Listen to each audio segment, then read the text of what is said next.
다니엘서 6장 25절로 27절에 보면은 다리오 왕이 이렇게 말합니다.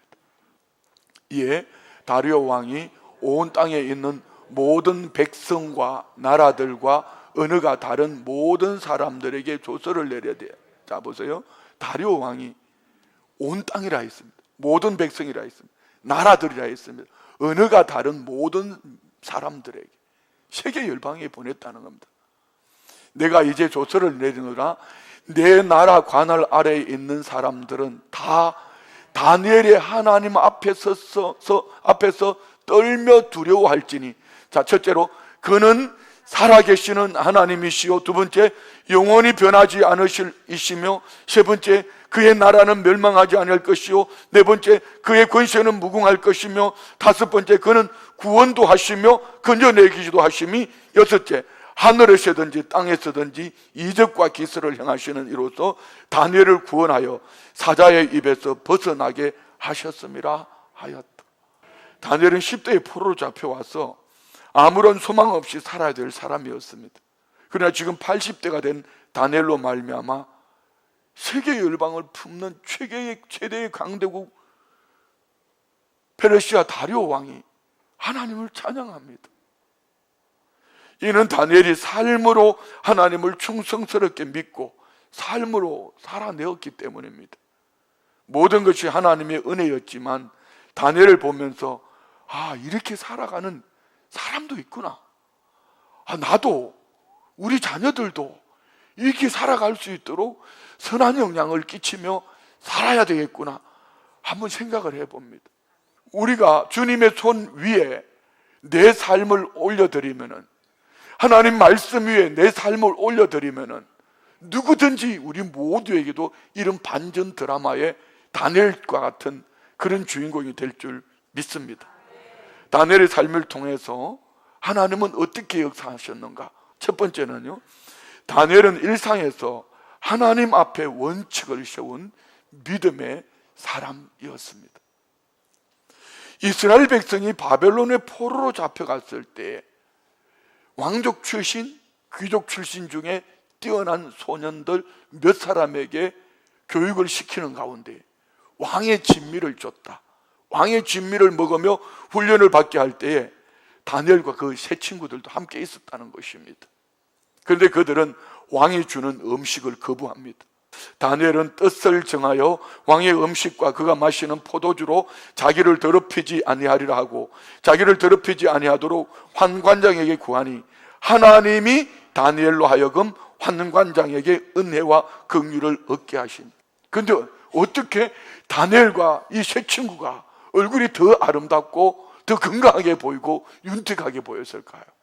성경은 한마디로 하나님의 은혜였다고 말합니다.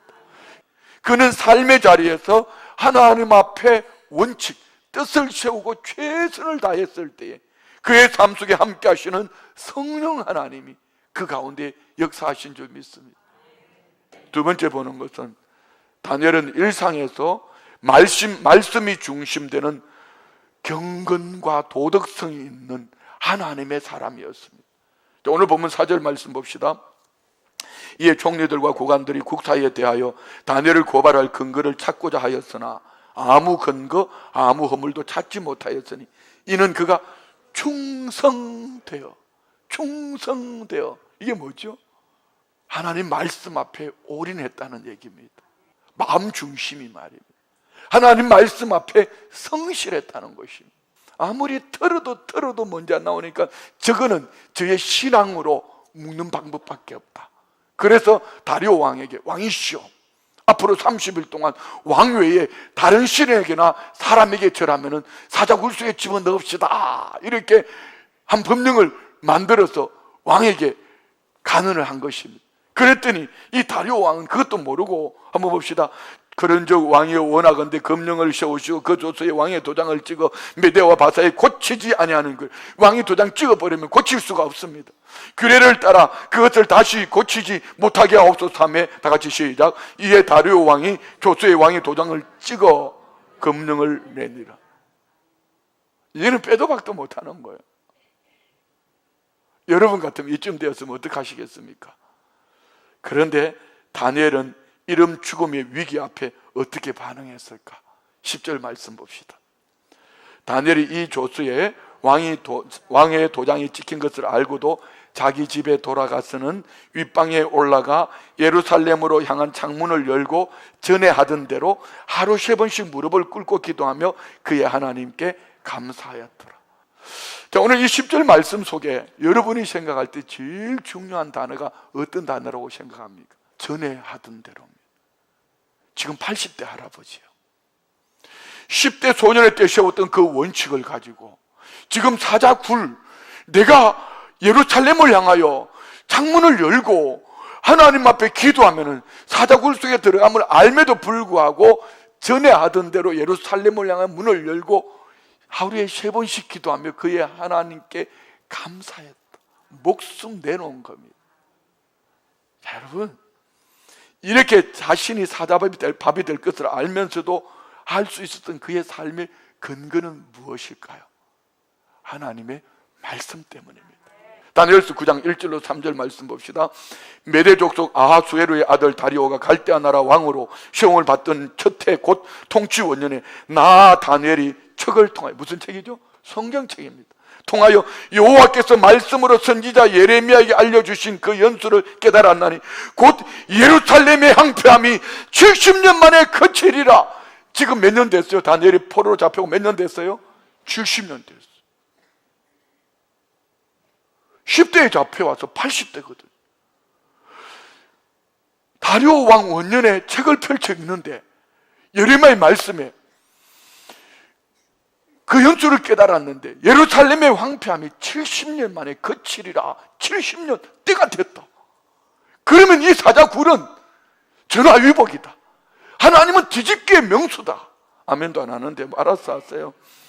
내가 금식하며 베옷을 입고 죄를 덮어쓰고 주 하나님께 기도하며 간구하기를 결심하고, 하나님은 이런 다니엘의 결심을 보시고 응답하셨다. 오늘 다니엘 기도에서 가장 중요한 특징 중 하나는 왕의 조서가 도장이 찍힌 줄 알면서도 죽기를 각오하고 하나님 앞에 3번 엎드려 기도할 수 있었던 근거가 하나님의 약속의 말씀 때문이었습니다. 자, 우리 결과를 봅시다. 다리오 왕이 다니엘서 6장 16절에 그 왕의 조서에 도장을 찍어버렸으니 이제 사자굴 속에 던져져야 됩니다. 다리오 왕이 이렇게 말합니다. 이에 왕이 명령하며 다니엘을 끌어다가 사자굴에 던져 넣는지라. 사자굴 속에 집어 던졌어. 그러면서 왕이 다니엘에게 이르되 네가 항상 섬기는 너의 하나님이 너를 구원하시리라 하니라. 그리고 하루 지나고 난 다음에 밤새도록 금식하고 식음을 전폐하고 연락을 하지 않고 잔치하지 않고 있던 다리오 왕이 새벽같이 일어나서 사자굴 속으로 달려갑니다. 봅시다. 19절 20절. 이튿날에 왕이 새벽에 일어나 급히 사자굴로 가서 다니엘이 든 굴에 가까이 이르러서 설피 소리. 왜 설피 소리? 죽었을 거야. 굶주린 사자 아닙니까? 소리 질러 다니엘에게 묻되 살아계시는 하나님의 종 다니엘아, 내가 항상 섬기는 내 하나님이 사자들에 의해서 능히 너를 구원하셨느냐? 할렐루야. 그랬더니 저 굴 속에서 소리가 들려옵니다. 한번 읽읍시다. 21절 22절. 다니엘이 왕에게 아뢰되 왕이여 원하건대 왕은 만수무강하오. 사자의 으르렁거리는 소리가 들려야 되는데 그 익숙해져 있는 사랑하는 다니엘의 소리가 들려지. 왕이시여 원하건대 만수무강하옵소서. 나의 하나님이 이미 그의 천사를 보내어 사자들의 입을 봉하셨으므로 사자들이 나를 상해하지 못하였사오니 이는 나의 무지함이 그 앞에 명백함이 오며 또 왕이여 나는 왕에게 또 해를 끼치지 아니하였나. 왕이 심히 기뻐서 명하여 다니엘을 굴에서 올리라 하며 그들이 다니엘을 굴에서 올린즉 그의 몸이 조금도 상하지 아니하였으니 이는 그가 자기의 하나님을 믿음이었더라. 두 가지만 생각합시다. 한 가지는 일상에서 하나님 앞에 원칙을 세운 믿음의 사람. 일상에서 나는 하나님 앞에 어떤 원칙을 세우고 사는가. 두 번째는 일상에서 말씀이 중심이 되는 경건한 도덕성이 있는 하나님의 사람. 오늘 우리는 삶으로 예수님을 보여주는 믿음의 사람이 되기를 원합니다.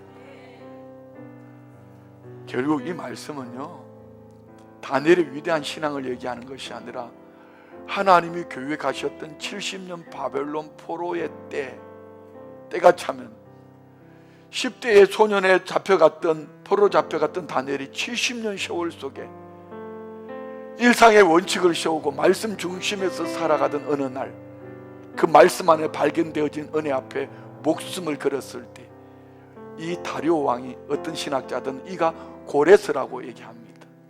고레스를 통하여 하나님은 포로에서 그 백성들을 돌려보냈다면, 오늘 저와 우리의 삶으로 우리가 예수를 말할 때 우리의 삶을 통하여 하나님은 이런 역사를 나타내 보일 줄 믿습니다.